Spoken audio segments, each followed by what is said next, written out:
And welcome you watching The Burning Question with me, Shravan Sen. Ladies and gentlemen, Aam Aadmi Party all this while has been maintaining that there is not a shred of evidence against Arvind Kejriwal. Delhi High Court has come to a conclusion saying that with the evidence that has been provided by the Enforcement Directorate, prima facie, there is a case that is cut out against Arvind Kejriwal. On a day when Arvind Kejriwal has moved the Supreme Court, a Delhi minister has now stepped down. Aam Aadmi Party says that this is the biggest political conspiracy and says that the Enforcement Directorate and the Central Bureau of Investigation are essentially being treated as just political tools. The question here is that whether at all there is any case that is against Arvind Kejriwal, whether at all there is any relief that has been granted by any court in the country. If that's not the case, then how exactly is Arvind Kejriwal and the entire Aam Aadmi Party essentially claiming that there is no evidence against Arvind Kejriwal? Who exactly has given the clean chit? Will the Aam Aadmi Party be able to keep their flock together? All this and much more on this edition of The Burning Question. But up first, take a look at the headlines we're tracking at this hour.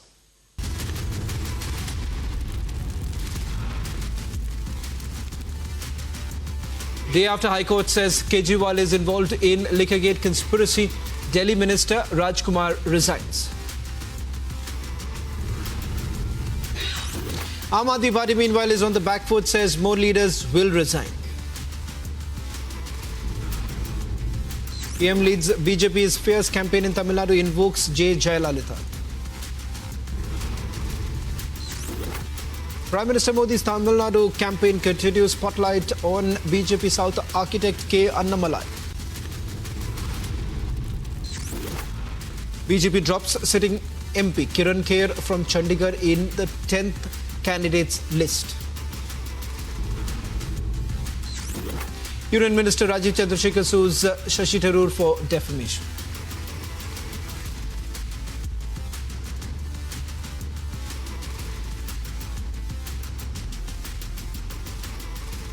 Ladies and gentlemen, the Aam Aadmi Party is facing a double whammy. To be honest, an existential crisis, and this comes a day after the High Court made scathing observations on Kejriwal and said that he was involved in the conspiracy in the Liquorgate scam. Today, Delhi Social Welfare Minister Rajkumar Anand has resigned from the Chief Minister's cabinet, and the Aam Aadmi Party alleging that the party was neck deep into corruption.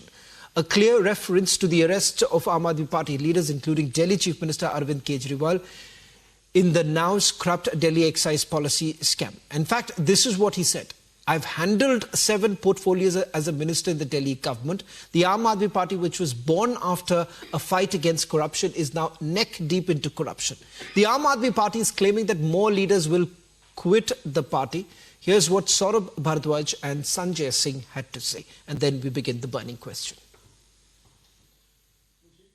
ये राजकुमार आनंद जिनके यहां 23 घंटे तक ED का छापा पड़ा था, आज से लेके कल तक, या हो सकता है जल्दी ही आपको दिखाई पड़ जाए, वो व्यक्ति जिसके लिए खुद भाजपाई नड्डा से लेके अमित शाह से लेके मोदी तक सारे लोग कह रहे थे कि ये भ्रष्ट है, कल उसको माला पहनाते हुए शामिल करते हैं कि नहीं, ये पूरी दुनिया देख लेगी। राजकुमार जी से कोई नफरत नहीं, कोई हम उनको ये नहीं कहेंगे कि वो घटिया आदमी थे, उन्होंने ये कर दिया वो कर दिया। देखिए, हमारी सहानुभूति है उनके साथ।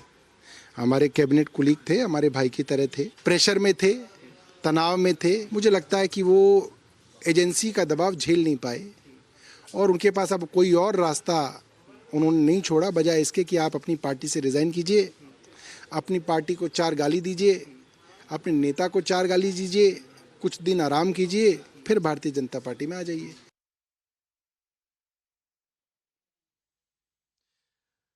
Joining us on the burning question tonight from the BJP, it's Charu Pragya. Binay Singh is in the studio, and Professor D.K. Giri would be joining us in a short while from now. Piyush Joshi is joining us on the burning question. Straight away beginning with you, Charu Pragya. You have about 10 statements that have been recorded in this particular case. 8 of them happen to be completely unreliable.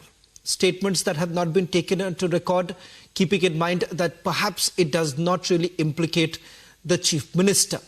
Having said that, can you actually say or come to a conclusion that Arvind Kejriwal is basically responsible? Secondly, Charu Pragya, what is very important to point out here is that whether at all the Income Tax Department and the Enforcement Directorate are completely being misused, keeping in mind that on the very day that the Chief Minister has been arrested, the very next day you have another leader being called in for questioning. Then the third day you have another agency stepping in. So isn't there a pressure that is essentially being built on the Aam Aadmi Party? Shravan, a very good evening to you. Now, I'm going to go back to what are the observations of the Delhi High Court. The Delhi High Court says that prima facie, there seems to be a case that is against Arvind Kejriwal, not merely in his personal capacity, but also in his capacity as the convener of Aam Aadmi Party. Previously, a money trail has also been observed and noted down in writing by the court to the tune of 350 crores, which seems to have made its way to the coffers of Aam Aadmi Party. Now, this money has allegedly been spent indirectly in the Goa elections. They were made to pay charter flight, advertising money, so on and so forth, things like that. Another thing is this case has been going on for long enough now, and Arvind Kejriwal has been summoned for over 6 months. He was the one who chose to respond now. He could have gone to the ED for questioning in October itself and it would have wrapped up. Another thing is that he still continues to spill a whole series of lies while he's behind bars, and his spokespersons are still supporting things like that. So, you know, from talking about weight loss, which never happened, to the jail authorities actually saying that his weight is on the increase, linking it to his behavior patterns, whether it comes to his lies when he spoke about the Sheesh Mahal scam, or the way his colleagues have conducted themselves behind bars. Because when Satyendra Jain actually said that he needed a physiotherapist, it turned out that there was a POSCO accused who was giving him a massage in jail. So Arvind Charu, there is Kejriwal also continues to peddle the same kind of petty lies. There is? Charu, I'll come back to you because you ought to answer this question with regards to whether at all there is undue pressure that is being built on the opposition parties, especially keeping in mind two things. One, with regards to the trial that has never taken place in most of the cases, if you really look at the opposition cases against the opposition leaders. So one will have to answer this question with regards to the Enforcement Directorate as well as the Central Bureau of Investigation as to what really is happening with those cases that have been registered against the opposition leaders. Piyush Joshi, if I can come back to you. As far as the Aam Aadmi Party is concerned, if at all there is absolutely nothing in this particular case, then there would have been some relief coming in. With regards to Sanjay Singh, it was a different matter altogether, but leaders like Manish Sisodia, Satyendra Jain, even Arvind Kejriwal are still behind bars simply because the court has gone on record to say that there is prima facie evidence against these leaders. Yes. And that is the exact point which I am going to talk about, that it is prima facie, it is at the face of it. So, all that glitters is not gold. There has been a saying. So all that is visible prima facie may not be there in the ultimate judgment. So that is where my bone of contention lies. And as far as the Bharatiya Janata Party is concerned, whether the Enforcement Directorate is biased or not, how do you establish a bias?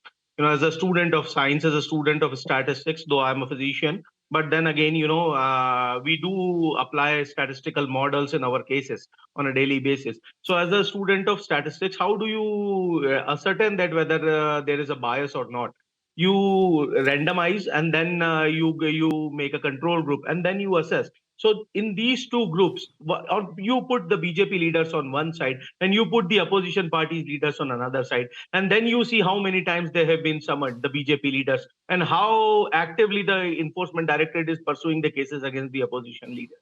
So it is very clear way to determine whether the Enforcement Directorate is acting in a biased manner or not.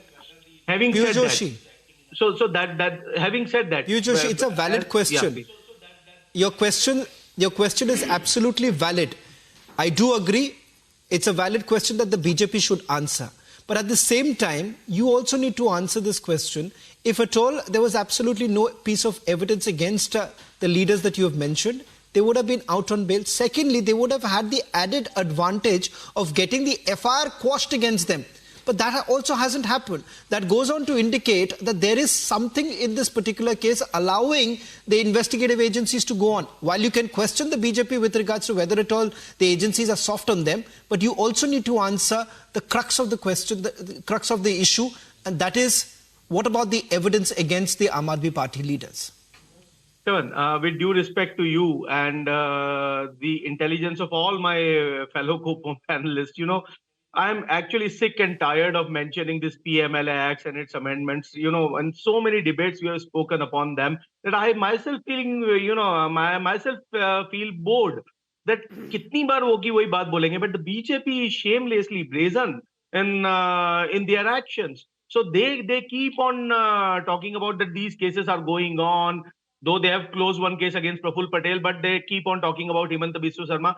Now, can I just ask that the Louis Berger case, what is the level of activity that we have seen in the Louis Berger case? What is the level of activity we have seen against Ajit Dada Pawar? Arvind Kejriwal ji is behind bars, fair enough, okay. Arvind Kejriwal ji will be exonerated in due course of time, so will Manish Sisodia ji. Did you put Ajit Dada Pawar behind bars? Did you put Himanta Biswa Sarma behind bars? Because the same PMLA Act applies to them or not? Is the law of the land, you keep talking about that the law of the land is same for each and every citizen of India, whether a chief minister or whether a commoner. I agree. Perfectly good that the law of the land is the same. But why the law of the land is different for the chief minister of Assam? Why the law of the land is different for the deputy chief minister of Maharashtra? Why the law of the land is different for Chhagan Bhujbal, Prafulla Patel? Okay. Why the law of Let's the take land that is forward. different for Digambar Kamath? Okay. Okay. Binay, of the 25 opposition leaders who have moved to the Bharatiya Janata Party, at least 22 were under the scanner of the Enforcement Directorate. And surprisingly, the Enforcement Directorate, barring actually filing a charge sheet, in some cases the Central Bureau of Investigation has gone ahead and filed a closure report the moment they have joined the Bharatiya Janata Party. Whether you like it or you don't, these questions will be asked. How is exactly that an FIR that is registered against Praful Patel by the Central Bureau of Investigation, searches are basically carried out, Enforcement Directorate says the Iqbal Mirchi link has come up, and then you have in a very surreptitious manner that the same very agency, the Central Bureau of Investigation, sheepishly goes and files a closure report as far as Praful Patel is concerned. So this question will come up, whether you like it, whether you don't, and whether you want to run away from this question, that is the Enforcement Directorate only very active, the CBI is only very active when it comes to the opposition leaders? Pawan, I think if there is any pending investigation against any political leader, still he has the right to choose his party. If he wants to move to another party, that is his democratic right. You cannot question that might of his. The second thing is that Mr. Kejriwal, as on today, he has run out of support from the common mass. And the last thing which matters in politics is the same thing. The elections are yet to happen. Elections are yet to happen. How do we really know that Arvind Kejriwal has lost the public support? No, why I am saying this, that yes, Kejriwal was having the support of that, common mass, which believed that Kejriwal is, a very clean type of guy, very clean image politician. But what has happened in the last few months, Kejriwal, his associates, his leaders, that has dented his image, that has broken that image. And you can see that many members of parliaments, many of his colleagues, many of his ministers, they are shut, they have kept their mouth shut, they are mum, or either they are leaving the party. One of his most vocal, Rajya Sabha member, he is in London and he is daily, coming with a photograph with, fancy and branded clothes and bags. But he is not speaking for Mr. Kejriwal. And he is not the only case. Many other leaders are like that. So this unrest is because the leadership, the colleagues of Kejriwal, the supporter of Kejriwal, they have lost trust in Kejriwal. And this is what finally matters into politics. That you are losing the supporter base, Savan. This is the final thing. And I think Kejriwal is losing its ground. And everybody thinks that Aam Aadmi Party is a sinking ship. And they have betrayed the trust of their supporters. They have betrayed the trust of their partners who still believe that Kejriwal is a clean image kind of politician. You ought to understand, Binay and Charu, that the court is not really looking into the merits of the case as of now. It's prima facie. So to really say that they are guilty would be absolutely inappropriate at this juncture, because both the courts, as far as Sanjay Singh's case is concerned, when the hearing actually came up, there was an argument that was put forth with regards to Section 45 of the PMLA Act. Professor D.K. Giri, you've heard what Binay Singh has to say. It's a choice that an individual actually makes. There are few individuals who are saying that, look, here, doesn't matter. Bring on the Enforcement Directorate, bring on the Central Bureau of Investigation. I'm not going to leave the party. Ideology really matters. So the question will be also asked, what are you so fearful of? That means that these are corrupt people who at the end of the day, only to protect their money, are basically shifting allegiance. You're asking me? Hello? Yes, Professor Giri.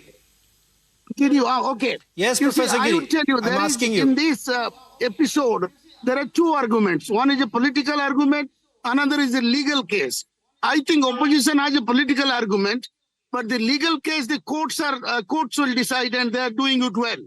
Unless we withdraw our faith from the courts, we should not be really arguing on the legal matters. Let the courts decide the legal issues. But there is a political argument that, the only certain kind of leaders are being arrested, and when they change loyalty, switch sides, they are being absolved of their crimes. So that political argument is important, and that stands, and BJP has to explain that. But to say there are 100 thieves and one is caught, why other 99 are not caught? That is also a problem. So I would invoke the statement made by Santosh Hegde, once a colleague of Kejriwal. He said that if some people are being punished, at least justice is being done.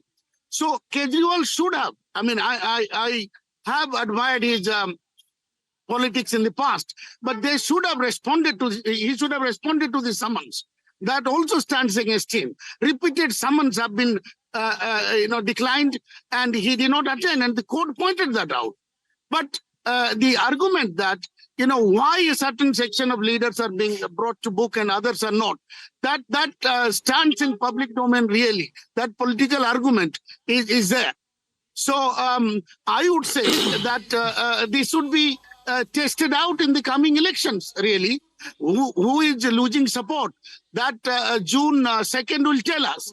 You see, but I would say it was a strategic, mistake to BJP to defend the agencies. I mean, if I'm a BJP supporter, the agencies are doing their course.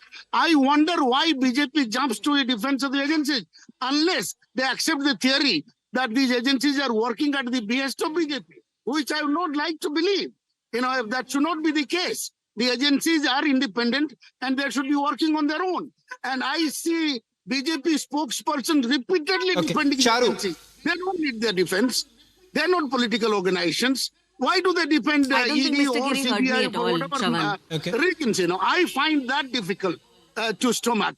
And Charu, two issues. Yeah, sure. Yeah. Charu, two issues. Professor D.K. Giri says that there is no need for you to defend the agency. If the agency manages to get a conviction rate, then absolutely, that in itself would be the answer to what many others are raising. But the question here is about propriety. The question here is whether at all, as a party espousing the cause of crackdown on corruption, if you actually bring in Janardhan Reddy, then you will have to answer the question. If you bring in a man like Ajit Pawar and Ashok Chavan, then you will have to answer this question that isn't it double standards on your part? So, fair enough, but Shravan, I am not a spokesperson of any of the investigative agencies, and not once have I jumped to their defense at all. But I am going to quote my Home Minister, and he said this on the floor of the House in Parliament, that the success rate of ED is 97%. So I am quoting our Honourable Minister now when I give you data for the kind of work ED has done. Let's also draw a comparison as to the amount of money and property that has been attached by the ED in the last 10 years. From 35,000 crores to 1,25,000 crore plus. That is the leap in which the number of attached properties has grown. That means ED or any other investigative agency is doing its job. And I am only quoting verbatim what was said in Parliament. Now, coming on to this jibe that the opposition feels they can hide behind. One, this debate is about Arvind Kejriwal and the liquor scam. We have seen all the dots being joined by the courts. So if you are pointing fingers at the ED, at the same time, are you also pointing fingers at the High Court? Are you also pointing fingers at the Supreme Court, which refused to entertain your plea before time? And if you are doing that, why don't you say it on record? Can I respond? Okay. Just Piyush Joshi, Piyush Joshi. Yeah. I'm not casting Piyush any Joshi, aspersions just on a quick response. Just a quick response. 30 seconds, Piyush, that's it. Piyush Joshi, can I just take one more question with you? That is... Please. Yeah, I'll give you the chance, but take my question too. Only barring the case of Sanjay Raut, if I remember correctly, in all the other cases, the court has never pulled up the investigative agency. And that is the reason why I'm asking this question, Piyush, that if at all you may cast aspersions on the agency, you have all the rights to do so. But when you raise questions about the approvers, when you raise a question about the methodology in which the investigation is being carried out, somewhere down the line you are also casting aspersions on the judiciary. Something that the court had said, it's a 100+ year law. Shravan, can I just add to that? 1 year ago, 14 opposition political parties actually moved the Supreme Court against the ED and the CBI. And they seem to have forgotten that. Aam Aadmi Party was a party to that case. The Congress was a party to that case. And the Supreme Court ruled very heavily in favor of the ED and basically said, let them do their job. Let's just... Right. So let's get a quick response from Piyush and then final to Binay. So I think we are forgetting Sanjay Singh Ji's case when the Enforcement Directorate was indeed pulled up by the Honorable Supreme Court of India. Honorable Supreme Court did ask in Manish Sisodia Ji's case as well, following which the hearing was adjourned for over a month and something. And then thereafter, these so-called incriminating evidences were presented by the Enforcement Directorate, and ultimately, nobody is casting aspersions on the courts of the land. Why? Because it is still prima facie. Prima facie is still at the face of it. And again, I'm maintaining all that glitters is not the gold. And as far as you know, the Bharatiya Janata Party washing machine is concerned, washing machine argument is concerned, दाग अच्छे हैं क्योंकि जो दागी हैं वो हमारी party में आसानी से लाए जा सकते हैं, उन्हें डराया जा सकता है, धमकाया जा सकता है. बट रही बात अरविंद केजरीवाल जी की, यदि दागी होते तो अभी तक आम आदमी पार्टी एनडीए का गठबंधन का भाग हो चुकी होती. And Aam Aadmi Party is still standing firm on its ground, and that is why it is not a part of the NDA, and that is why we will take the fight to the BJP. We will ask them questions on electoral bonds. In what way is that an answer to what I said, Shravan? Please explain. Okay, Charu, please allow. I just want to get in. I just want to quickly bring in Binay because I'm running short of time. Final point. Shravan, if you are pointing fingers at those political leaders, those who are joining BJP, so you are pointing fingers towards yourself. Because you are agreeing with the fact, okay, they are corrupt. And so that's why they have joined BJP. So what you did, what was your action against them? If you agree that they were corrupt, so what action did you take when they were in your party? Just yesterday. It's a catch-22 situation. Fair enough. That's a fantastic point. What were you doing? That means you were aware of the fact that they were corrupt and you never took any action. Then the question should be that then that also means that the BJP is aware that they are corrupt. So it goes both ways. You know, it's a catch-22 situation. But thank you very much, Charu, Binay, as well as Piyush Joshi and Professor D.K. Giri for joining us on The Burning Question. On the other side, the trending burning question with my colleague Abhishek.